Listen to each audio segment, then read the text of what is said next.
it takes a village to raise a startup. It's the people around you, it's your network.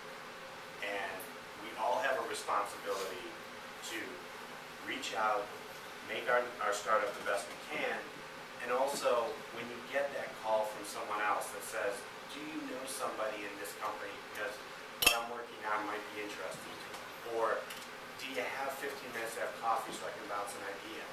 Make the time. It'll come back to you. I'm ready for questions.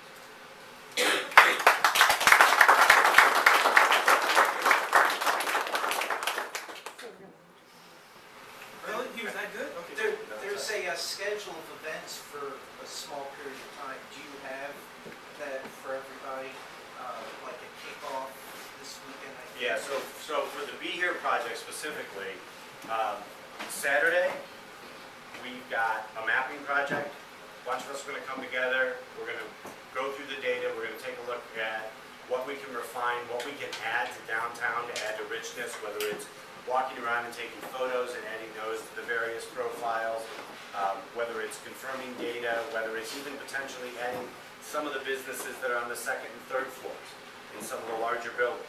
So there's still a couple of spots available for that. And on Sunday, we're all meeting down at the Historical Society to talk about, now that everything's on the map, what can we do with it?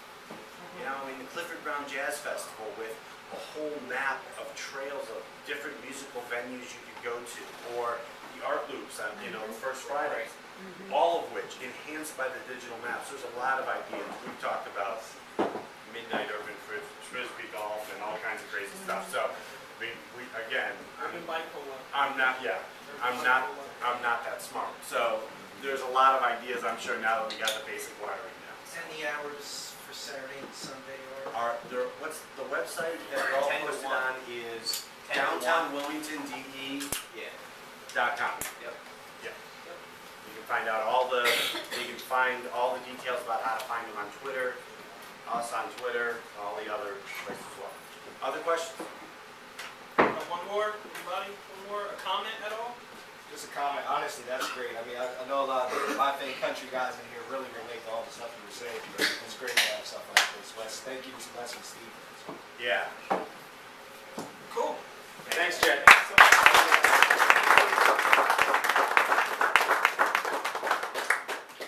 How many people in here are in the middle of a startup right now?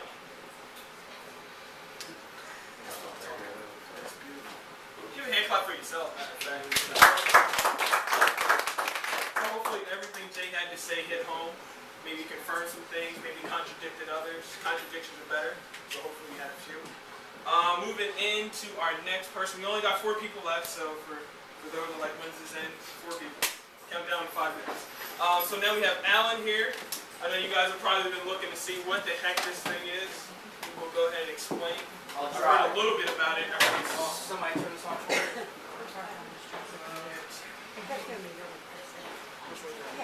Yeah. Sorry. Does it hurt? That? It can't turn into it. Alright. And I just hit the middle button. To the right. To the right. To the right. Okay. Right, okay. How you doing? I'm Alan Moen. I'm a local artist here, working with the New Orleans Art Association since I got here 3 years ago. Alright, starting off, a new sport is born. It began as my performance art piece entitled Great Martian Pastime, which was a part of the Rules for Staying Young show put on by Adaptation from Philly and the New Orleans Art Association right here. Something happened during the very first practice. The thrill of the game was evident on everyone's faces who played the practice for this performance. That thrill and excitement lasted throughout the practices and into the performance itself. So much so that onlookers came up and asked, when you guys playing the game again? And the guys who did play the game after a couple years, wanted to play again that night, and we had to get the cop to pull the headlights up. It was funny. Moving on to this past March. One of the players of the game that evening, Ron Lonsdorf, had a residency in Hubbub, which is a big deal down in Spartanburg, South Carolina. He invited me down to teach the game to kids at the Boys and Girls Club of the Upstate. The same thing that occurred in Wilmington occurred in Spartanburg. The thrill of the game was evident on the faces of the kids who played the game. So what now? Very simple. We're starting a nonprofit by the name of Postball Academy X, which has 3 objectives. Number 1, to place postball posts and postball courts across the country. Secondly, certify coaches and umpires in the game so that they may 3, establish organized play across the country. What can you do to help? Very simple. Like us on Facebook right now, where you will find opportunities to donate, learn more about the sport, volunteer, and even play the game. Alright, I'm done. Come on, damn.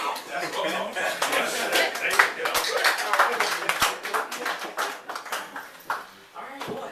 See, you won the button, didn't you? I was waiting. I was sitting here looking at my. Okay, so really quick. I know everyone is saying, "What the heck is postball?" Okay. Explain the game a little bit to them. Alright, I have to explain the performance piece to get there. Performance was very simple.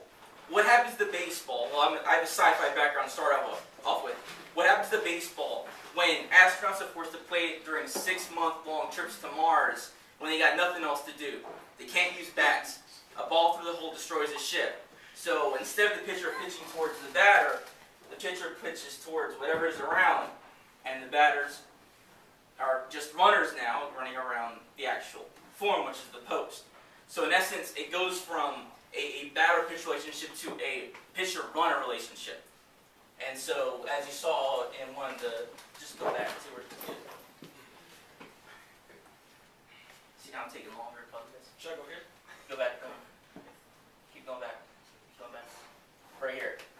Runners. There's a runner back there. That's the pitcher throwing the ball, which is blurred, hitting this. So it basically bounces off the ground, hits the face. Pitcher gets control of the ball, fields it to stop the runner at the bases. With me so far or no? He doesn't It's throw baseball, off the runner? no hitting, bouncing off this. If he hits How's it. he get the If he gets a ball, which is here or here, they still run. He wants to get a strike, which is a point. Sorry, strike in the window. Oh. If he bounces off the ground, hit under here, it's 2 points. This is basically a visible strike zone. That's all it is. You see it from the front when you're pitching and you're at home. First base, second base, and third base marked by the 2 markers on the side. Lets you see the space there.